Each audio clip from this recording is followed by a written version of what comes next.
आज हम ट्रायंगल के बारे में पढ़ेंगे, त्रिभुज के बारे में पढ़ेंगे। त्रिभुज किसे कहते हैं? त्रिभुज किसे कहते हैं? तीनों रेखाखंडों से घिरी हुई बंद आकृति को त्रिभुज कहते हैं।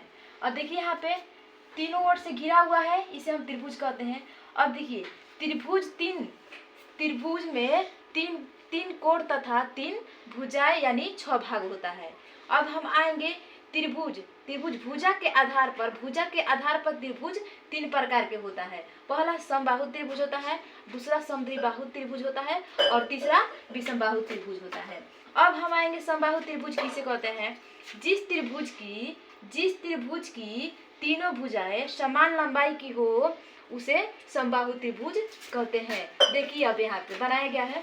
अब आएंगे आगे समद्विबाहु त्रिभुज किसे कहते हैं? जिस त्रिभुज की कोई 2 भुजाएं बराबर हो तो उसे समद्विबाहु त्रिभुज कहते हैं। अब आएंगे विषमबाहु त्रिभुज किसे कहते हैं?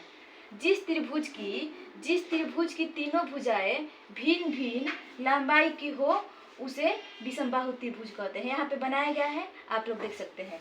अब कोण के आधार पर त्रिभुज भी 3 प्रकार का होता है। अब देखिए कोण के यहाँ पे भुजा के आधार पर दे रहा था और यहाँ पे कोण के आधार पर भी त्रिभुज 3 प्रकार का होता है। निम्न कोण त्रिभुज होता है, सम कोण त्रिभुज होता है और अधिकोण त्रिभुज होता है।